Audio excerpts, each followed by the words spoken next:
Good afternoon, everyone. I'm coming to you now live from my home for information on FNS 121, the lecture that was supposed to be given on Tuesday, but unfortunately, due to my car issues, which are still not resolved, I don't have my vehicle yet. But we will be meeting on Tuesday by hook or by crook. I've got a vehicle that I have access to, so I will be able to show up. But I wanted to make sure that I kind of gave you some information for the quiz that you're going to have on Tuesday.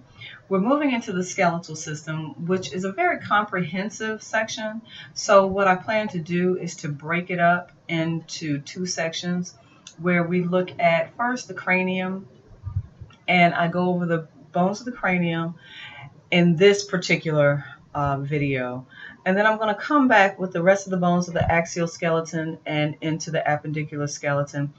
The axial skeleton is a lot more comprehensive than that of the appendicular, because the appendicular skeleton is going to comprise just the upper and lower extremities. So whatever you have on one side, you should also have on the other side. But when we go over the axial skeleton, I like to take a little bit more time with that because there are more bones that you are responsible for, actually knowing where they are, their locations, the type of bones that they are, so on and so forth. So this particular video that you are currently viewing will be in regard to the skeletal system guide review that I sent you on last evening, which is of the cranial bones.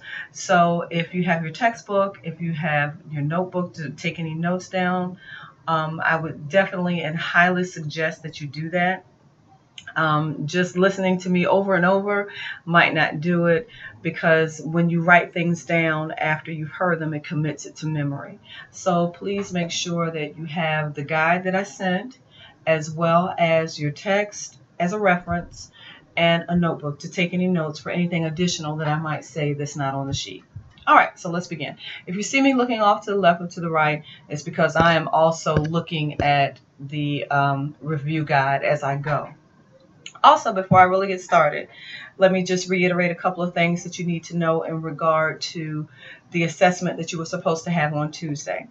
It's now Thursday. You still have time to take the quiz, but please make sure that you check with the testing center hours that you would have to actually sign in order to be able to take the quiz. The quiz has to be taken by Monday. So you have from now up until Monday when the testing center closes to make sure that you take the quiz. Many of you have already taken it, and that's wonderful. Some even took it the day that we were actually supposed to meet, which is 2 thumbs up to you. But if you have not, please make sure you do so before Monday testing center time closing, because if not, then you will not be able to take the assessment. On Tuesday, when we meet in class at 2 o'clock, we will be taking the quiz on the information that I am lecturing on now, as well as the lecture that's going to come up after this one. I will have the second lecture up for you also today, but I just wanted to make sure that I broke it up so that if you wanted to study in segments, that you could do so. Okay, so I think we're clear on all of that. Any other questions that you may have, please make sure you submit them to me via email. Use your VCCS email account. Sometimes when you send them from other email sources, I don't receive them. So I want to make sure that if you have any questions prior to our class meeting, that I address them and I get right back to you. Okay, having said all that, I've come prepared. I have my whiteboard in the event that I need to put a diagram or something like that. I've got my dry erase marker ready to go. And then I've got my sun sock. This is actually going to be my eraser. Okay, so here's my disclaimer, because I think you're getting ready to hear the dog bark. Hold on. Yeah, there she goes. Disclaimer. Because I am at home, you may actually hear a dog barking, children coming in and out of the room, husband asking questions. Hopefully none of that will happen, but as you already see, the dog has started to bark. I will try to continue on, but if it's something that I have to address right then, I might step away briefly, but never fear, I will come back. But I just wanted you to be aware of the fact, in the event somebody, like I believe my youngest son is getting ready to come up here or call my name or something. He's just getting back from baseball camp. So anyway, I just wanted to let you know, just kind of bear with me, but I will make sure that I get through everything that we need to cover. All right, so having said that, and I'm prepared with everything that I have, let's start with some of the general information that you see on the sheet. Okay, first thing, trying to get everything straight. General information. We are now moving into chapter 7 in the text. Chapter 7 has a lot of information that's in it, but as I have said before, focus on whatever it is that I lecture to you. If it's something that seems like we didn't cover it or I didn't say anything about it, 9 times out of 10, it's nothing, and not 9 times, 10 times out of 10, it's not something that you will be quizzed on. In addition to that, there is a PowerPoint presentation that is up and available to you as well. It goes over the kind of like an outline or the skeleton of the information that you'll need to make sure that you focus on. I've got somebody that I think wants to say hi. Quickly. Come on. Okay, that's my baby boy. That's Cole Jones. Okay, you have to leave now. Oh, what? You have to leave. Go. Sorry about that. Okay, so like I said, we are in chapter 9. Make sure you have the PowerPoint, your review guide, textbook, notebook, to take notes. So first things first, as we get into it, studying the skeletal system has a lot of functions for the body. But before I get to that, let's talk about the fact that some of the general information that's on your sheet, the study of bones is osteology. But we're also going to be looking at the joints. So that's why I also included arthrology up there. A joint is the meeting place, the union, or the articulation between one or more bones. So let's look at my finger here. We've got my finger. And even though it just looks like it's one unit, it's actually composed of 3 different bones. There's a bone here, there's a bone here, and there's a bone here. So wherever 2 or more bones meet, it's called a joint. So where I put in the review guide that it's an articulation, that's the same thing. A meeting place, a union, the point in which they actually meet, that's a joint. And also, it talks about, and we talked about this before, particularly in chapter 1, as we were identifying the different parts of the body, the fact that there's an axial division and there's an appendicular division. So now we're really going to focus on the fact that, okay, now the axial division actually has bones that are associated with it that are only specific to the axial skeleton. The axial skeleton is sometimes referred to as the body proper. We had already said that before, because the axial skeleton consists of the head, the neck, and the body proper, or the torso, while the appendicular skeleton consists of the upper and lower extremities. So we'll first focus on the axial skeleton, of which the cranium is part of the axial skeleton. So we'll do all the cranial bones first before we move into the rest of the bones of the axial skeleton. Joints I've already explained, and from a previous chapter we looked at tendons and ligaments.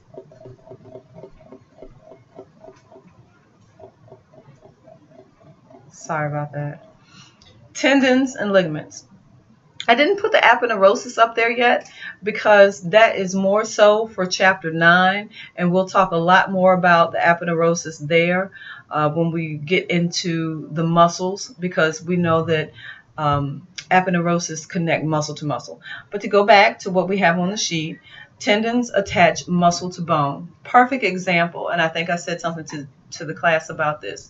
The muscle that attaches the calf muscle to the bone in your foot. That's an example, not the muscle, but the tendon that attaches your calf muscle to the bone in your foot. We all know that as the Achilles tendon, but it's also referred to as the calcaneal tendon because of the name of the bone of the heel. The bone of the heel is called calcaneus.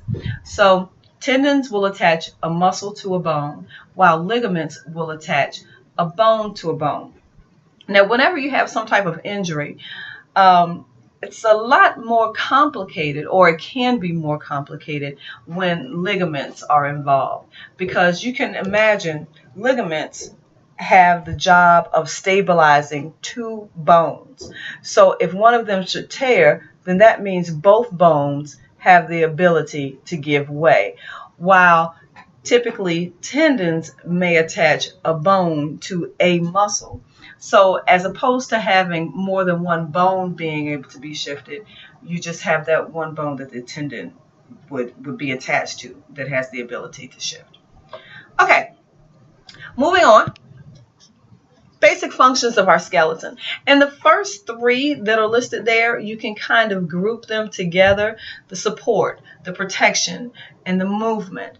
All of those are considered functions of the skeleton that I think we can pretty much comprehend. But that next bullet, hematopoiesis. Remember, it was one of those class periods with my dry erase pen that I drew my best diagrammatic representation of a femur. I'm about to do it again. My best diagrammatic representation, okay, well, maybe it's not my best, but it's a diagrammatic representation of the femur nonetheless. And remember, we call the ends of the long bone the epiphysis, spelled like epiphysis, E-P-I-P-H-Y-S-I-S. I'm a phonetic speller. Epiphysis, which is the epiphysis. I hope it doesn't look backwards to you. And then the shaft of the bone was referred to as the diaphysis. Remember we talked about that? The epiphysis and the diaphysis? And we said that at the end of these long bones, or in the epiphysis, is where we would find that red bone marrow, sometimes referred to as spongy bone. Spongy bone is also called cancellous bone.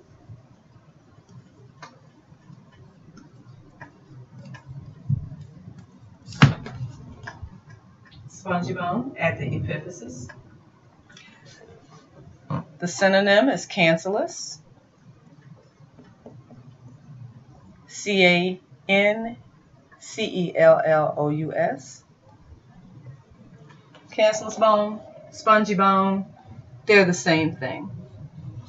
But it's within the ends of these long bones that hematopoiesis, or the development of red blood cells, occurs. That's where the red bone marrow is. So it's important that we know that, and it's also noted in your review guide to make sure that you understand that it's the long bones. And when I say long bones, we're talking about different types of bones, classifications of bones. The long bones are those that have length to them. They're long. Let me turn this way. Maybe that's better. Okay. So the bone of the upper arm is called the humerus. Okay. It has ends, and then it has the shaft. So other long bones would include the bones of the forearm, the bones of the thigh. Remember I told you the largest and longest bone of the body is the femur. That's the thigh bone. Then we also have the bones of the lower leg, the tibia and the fibula. They would all be included in that category of being long bones. So they have the epiphysis and the diaphysis. In addition to hematopoiesis, our skeletal system is also responsible for inorganic salt storage. And I gave you a few examples of inorganic salts. We talk about sodium, calcium, potassium, magnesium. There are some others that are included in that. And then finally, the last function of our skeleton, something that we don't really think about, but it's actually a source of energy storage. Where I showed you the epiphysis and the diaphysis, right in between the two, where the epiphysis kind of begins to merge into the diaphysis, or the shaft of the bone, that region of transition is called the epiphyseal plate. And where the epiphyseal plate is located, we have what is called yellow marrow. Now, you know how I like to refer everything to food. I just like food. Think about something we had talked about before that is yellow. I'll give you a hint. My son said cheese, but no, it's not cheese. Yellow, I always associate with fat. Think about chicken, especially like the chicken thighs. If you're going to eat a thigh, you always got to get the fat off because the fat has so much water. I'll have to tell y'all a story about that. I don't want to say it too loudly because my husband is downstairs, and he was actually the one who actually cooked the chicken thighs without taking the fat off, and then thought he could cook it the same amount of time, and it was just a mess. It was a whole floating mass on top of the chicken. Because remember what we said about fat. Fat cells are composed mainly of what? Water. Exactly. Glad to hear you give me the right answer.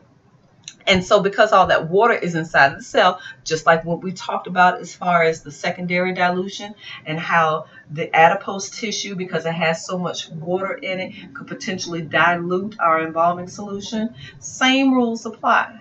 Same rules apply. So when he cooked the chicken without taking the fat off of it, it was just kind of floating in water. But anyway, that's another story, and I digress. Back to how it functions as yellow marrow inside of the bone, and how it functions as a source of energy. Well, when you think about it, even though some of us have more fat than we would like, I'm working on that. Even though we have more than we would like, fat actually has a function.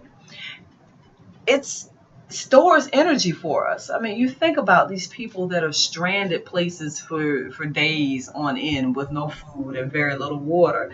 What do you think, or how do you think they are surviving? Their body relies on the fat cells as an energy source.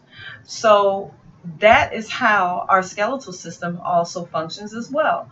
Because of the yellow marrow that we have, it's fat that helps us in times when we don't have anything else. It's like that reserve tank.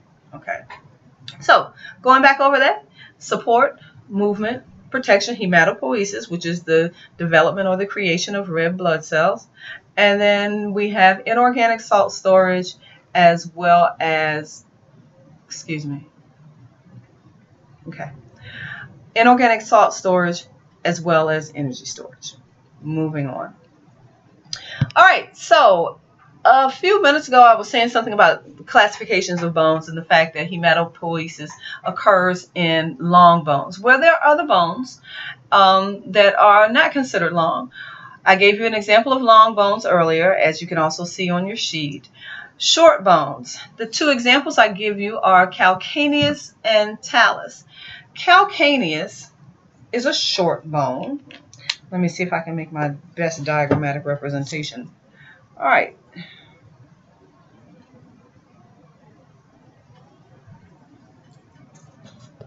Can you tell that's a foot? Hopefully. Calcaneus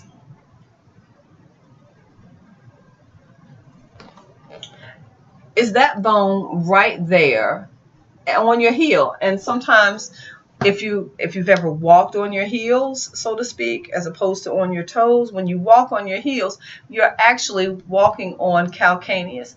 And as I was saying to you earlier, the Achilles tendon or the calcaneal tendon is that tendon that attaches calcaneus to, let's see what I can do here. This is my representation of the tendon. Okay, that's supposed to be the tendon. So it's the tendon that's attached to calcaneus that's also attached to your calf muscle. Talus. Talus is another short bone. It happens to be a bone that's in the ankle. It's called a tarsal. We'll go over those when we talk about the appendicular skeleton. The next group of bones, classification of bones, sesamoid bones. Sesamoid bones can also be referred to as round bones. And the one that we have as an example is the patella. The patella is your kneecap. And that particular bone happens to also be suspended within a tendon attached to the femur and attached to the head of the tibia and the fibula. It might actually, in between the patella and the femur, kind of fits like this, if you can think about it, and the tendon extends from here and down here. Sometimes there's supposed to be cartilage between the bones, but sometimes that patella can rub up against the femur if there's not enough there. Irregular bones. Irregular bones have no real shape. That's why they're named irregular.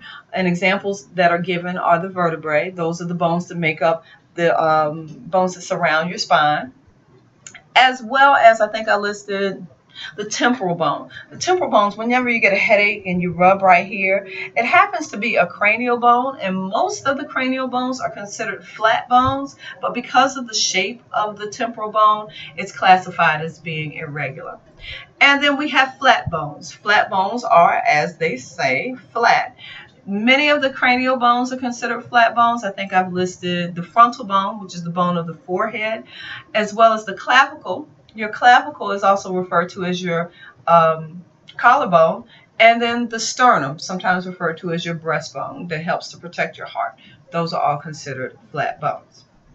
All right, so now that we have some of that basic information under our belts, let's talk about the cranial bones. First things first, there are a total of 8 cranial bones.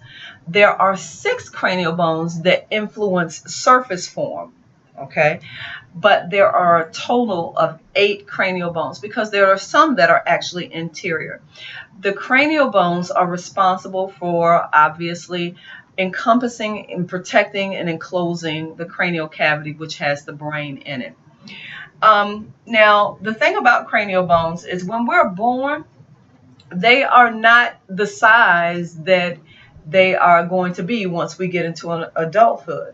They have to have room to grow, move, and expand. So as a result, instead of being completely fused together by permanent immovable joints, which are referred to as sutures, they are actually spread apart so that these bones can eventually grow, and as they grow, they will eventually merge together. So what does that are what we refer to a lot of times in infants as soft spots. Soft spots are referred to or scientifically known as fontanelles. And fontanelles are areas of dense connective tissue between the bones. So what these fontanelles will allow the baby's cranium to do is the bones will grow and they will continue to grow. And as they grow, the fontanelle will get smaller. That dense connective tissue between them will get smaller. And these bones will eventually fuse together at these permanent immovable joints called sutures. Now I'm getting ready to draw a diagram. And I'm going to hold it up long enough because I want you to draw it as well.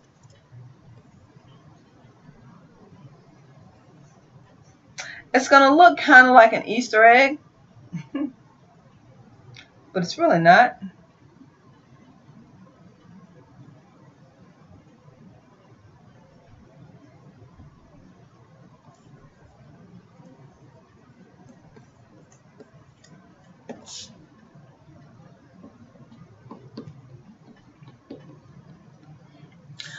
Okay. Yeah, it looks like an Easter egg. But what this actually is, it is the superior view of the cranium if all flesh were removed. My best diagrammatic representation. You know, of course it doesn't look exactly like this. But, and when we get to class, I'll actually show you. I have I've got a representation of a cranium in the office, and I'll bring that to class just to show you very quickly, very briefly, because I want you to understand that these lines that I've drawn represent the sutures of the cranium. So it's as if we are looking down on someone standing in front of us, facing forward, okay? So this is the person would be looking this way. This is the anterior portion. This is where their face would be. This is the back of the head, and we are looking down on them. Okay, so if you can draw that diagram, I'll give you a minute while I take a sip of water.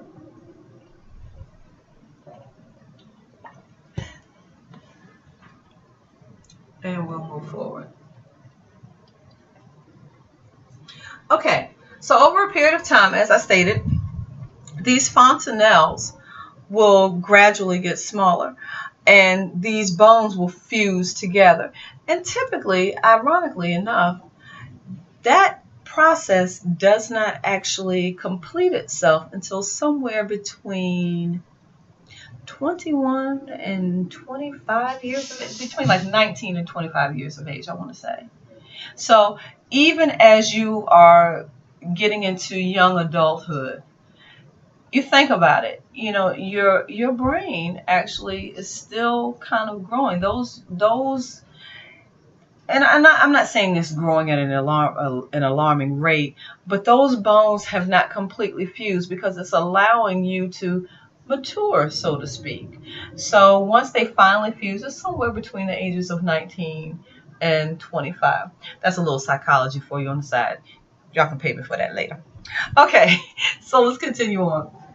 So we are now looking at the cranial bones, but you will notice that we only see 1, 2, 3, 4, 5, 6. There are a total of 8, but remember I told you only 6 comprise or make up those that would affect surface form. Okay, so the bone of the forehead, which is the first one that we have listed in the review that you have, is the frontal bone.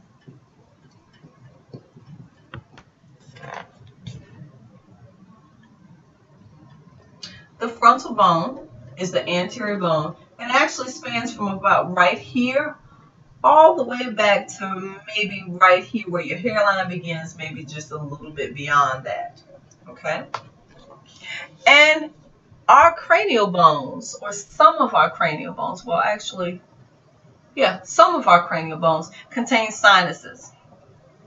Sinuses are spaces within the bones that are designed to help to reduce the weight of the skull. Now, it's not like a hole that you would see right here. They're actually, if I was able to take the frontal bone off and this was the bone, it would be within the bone this way. So the frontal bone actually has sinuses in it. That's why sometimes if you get a sinus headache, it hurts in this area here. You feel pressure behind your eyes. But there are some other bones that are interior that also have sinuses in them that could create that pressure as well. But the frontal bone has sinuses. Okay, the next 2 bones are the bones that are creating the greater portion of the top and the sides of the head. And they are called the parietal bones.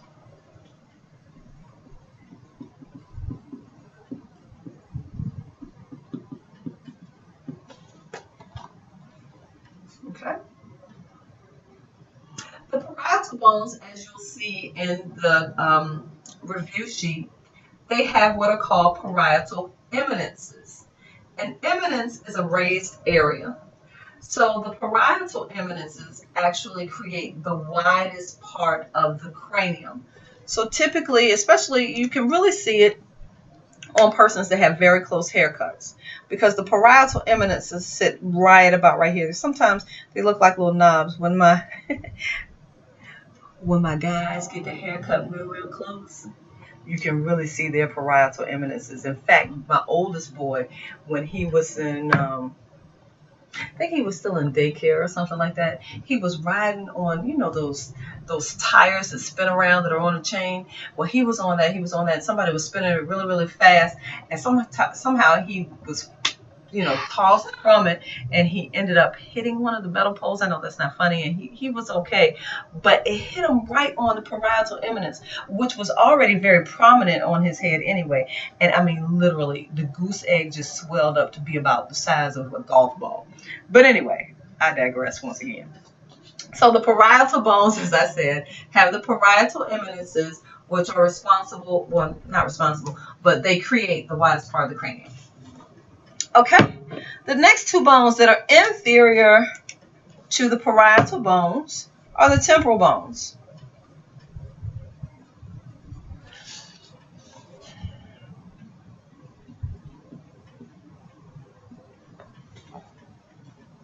Okay, those are the ones located at the sides. And typically, sometimes if you have a headache and you're trying to relieve the pressure or just trying to help it in some fashion, you'll rub right here. The bone that you're actually rubbing is actually a muscle over that too that's called temporalis. But this area right here is over the temporal bone. Now the temporal bone is important because it has 5 anatomical structures on it that help us to accurately reattach or locate where the ear should be positioned. There are 5 anatomical structures, but only 4 of them are used to accurately reattach the ear. The reason being that the 5th one is not included is because it's too far internal in order to have any influence or impact on surface form. So the 5 anatomical structures, the first 4 that I named, are those that are responsible for helping with accurate location of the ear. The external auditory meatus, sometimes referred to as the external acoustic meatus, that's the hole in your ear. The mandibular fossa, a fossa, F-O-S-S-A, is a shallow depression. And if you put your finger right here where your mandible is your lower jaw, and you open your mouth, you can feel something rocking back and forth. That's the mandibular condyle.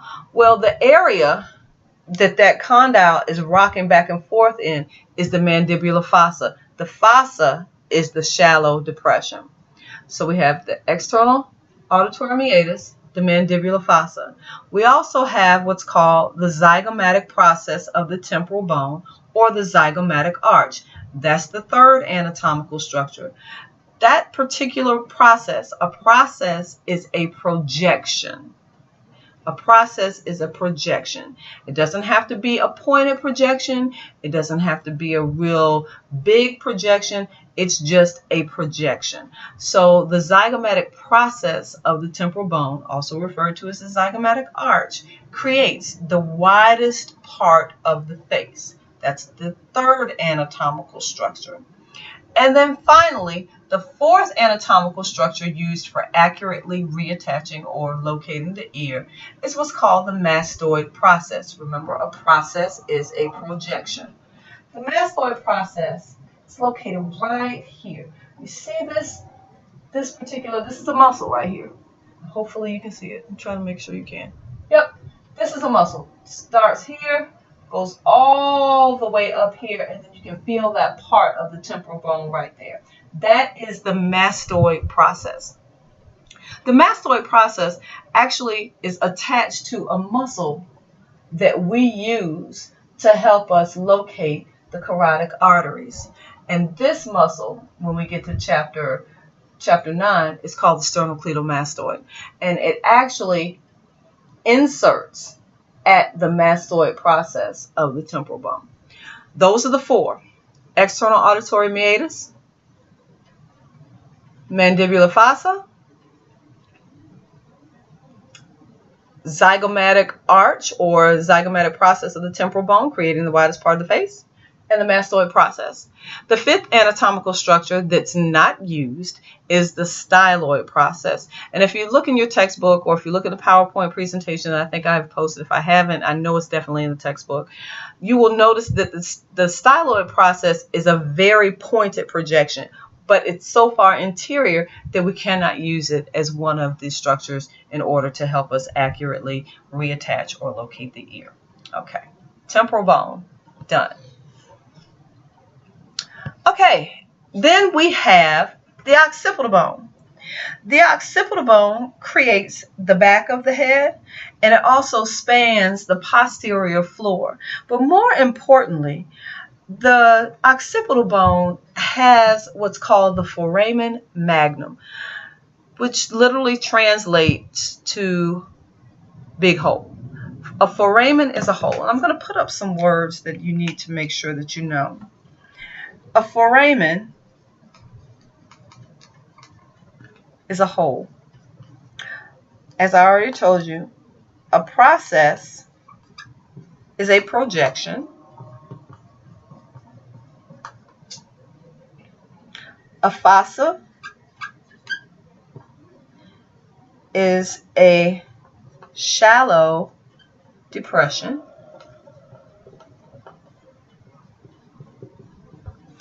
A meatus is a passageway.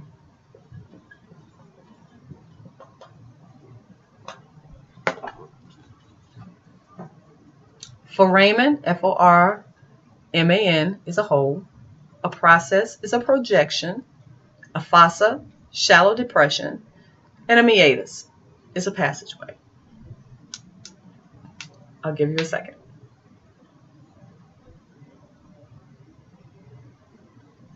Hey, dog. My dog's in here. Okay, so when we talk about the foramen magnum, it's telling you that it's a big hole. Magnum meaning large. Well, this particular anatomical structure has a particular importance for us as embalmers because there are cases of decapitation, and we may have talked about this before, but I'll just reiterate. In cases of decapitation, we would actually use the foramen magnum to help us reattach the head to the rest of the torso. So just imagine the head is gone. We would actually embalm the case. First, embalm the head separately from the torso, raising the necessary vessels. And then once we have finished with our injection process, we would be able to use the foramen magnum, which is that hole that's at the base of the skull that allows the passage of the brain stem down into it through to pass through to become the spinal cord. We would use some type of dowel PVC piping in order to put through the foramen magnum to secure the head back onto the rest of the torso. We would also have to suture the muscle, and then when you get to restorative art, we'll talk about the restorative treatments that would need to be done in order to make sure that the head is accurately anchored on the rest of the torso. So the foramen magnum is a part of the occipital bone. The occipital bone spans the posterior floor of the cranial cavity, and it allows us to be able to reattach a head to the torso in cases of decapitation. Okay, the last two bones, or the last two cranial bones that you need to know, are the sphenoid and the ethmoid. The sphenoid bone is a butterfly-shaped bone, and it actually spans the anterior floor of the cranium. Make sure you reference your textbook to see what the sphenoid bone looks like. They say it's a butterfly shape. To me, it looks kind of like a moth because it has so many holes in it. But just know that it spans that anterior floor. And then just anterior to the sphenoid bone, we have a very irregularly shaped bone called the ethmoid bone. But the ethmoid bone actually has importance to our process. And I'm going to put a few words up that you'll need to know. First one is purge. I think we talked about it, but if we didn't, I'll say something about it now.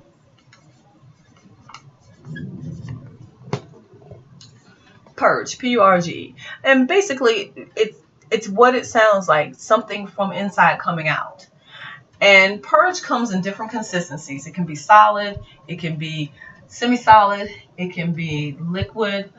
But what happens is that there are different consistencies to let you know that there's something that's going on that's causing the intravascular composition, be it the semi-solid, solid, or liquid, to come out of an orifice, any type of orifice, the mouth, the nose, the anus, the vagina, it's coming out for some reason.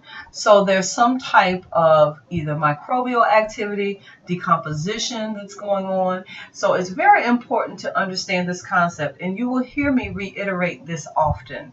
You always treat the cause and not the symptom. The symptom would be seeing the fluid come out of the nose, seeing it run down the side of the mouth, and you going to get a tissue of some sort and wiping it off. Not sufficient. It's important to make sure that you go back and you treat the cause of it. Purge comes in different consistencies, and as a result of the purge, you can tell what it is that you need to treat. If you have a creamy, well, let's not start with that one. Purge consistencies.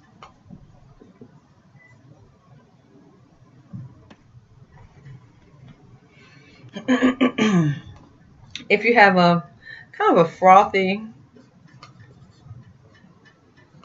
pinkish, and the only reason why I'm saying pinkish is if it's tinged with blood. Pinkish, whitish.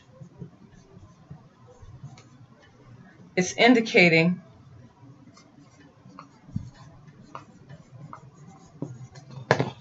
lung purge. So that may mean that you need to, well, it will mean that you need to go back and re-aspirate and treat that cause because there's some type of decomposition that may be going on within the lungs. If it's more of a creamy, pinkish white,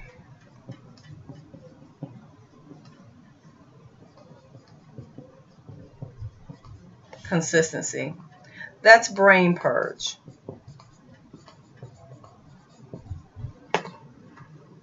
Brain purge. And we're going to come back to brain purge because that's where the ethmoid bone comes into place. And we need to talk about how the ethmoid bone can help us in regard to treating brain purge. And then finally, if it's a coffee ground brown,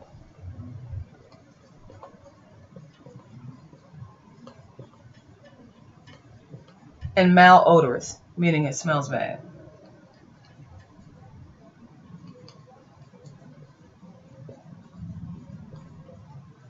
That's stomach purge.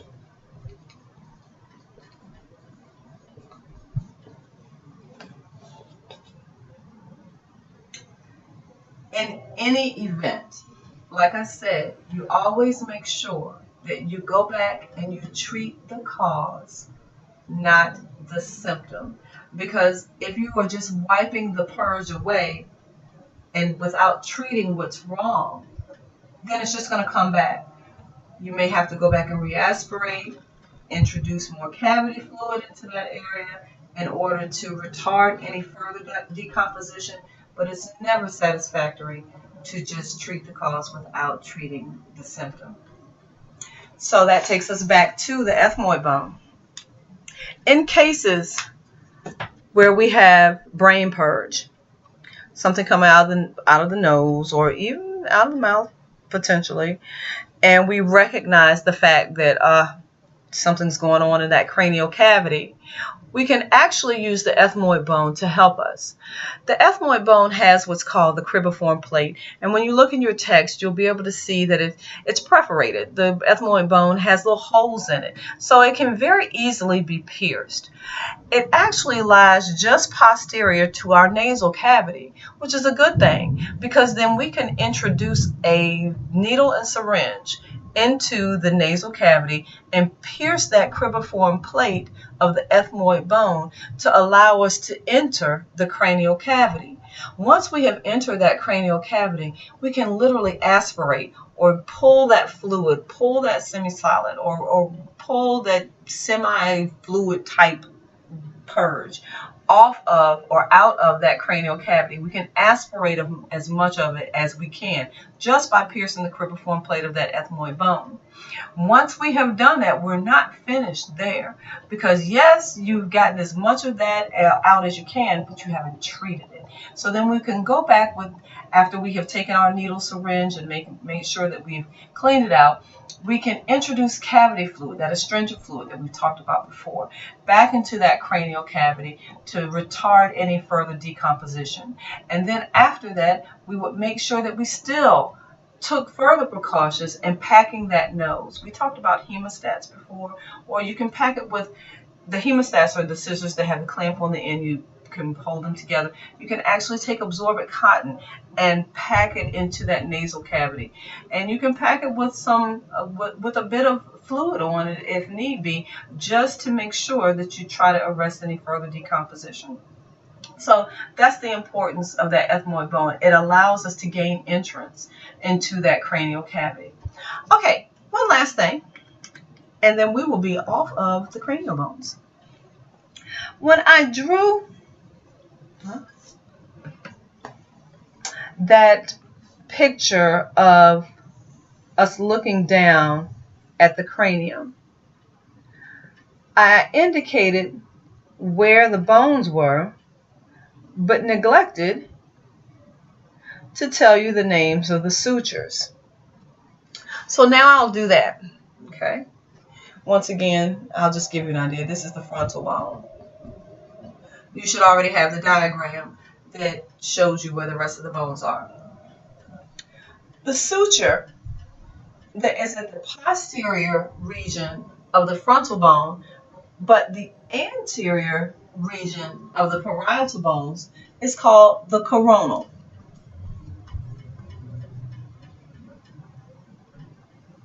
C-O-R-O-N-A-L. And you should remember that term from chapter 1, because we talked about the different types of body planes. And we said the coronal plane actually segmented the body into an anterior and posterior region. Well, that's exactly what the suture does. That will be the front, that's the back. The suture located between the parietal bones is called the sagittal suture, which should also ring a bell, because the sagittal plane divided the body into right and left portions. The mid-sagittal plane was the one that divided the body into equal right and left. But this suture, this permanent immovable joint, is called the sagittal suture. The two sutures that lie at the inferior portion of the parietal bone, but the superior portion of the temporal bone, are called the squamous sutures, S-Q-U-A-M-O-U-S.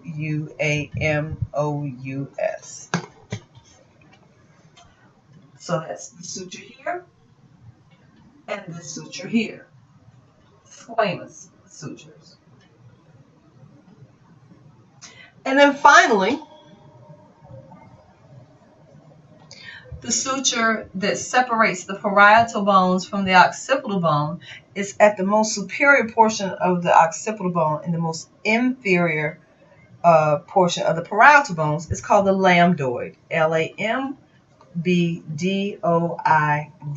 Sometimes you'll see it as lambdoidal, same thing, same suture. But those are the permanent immovable joints or sutures of the cranium.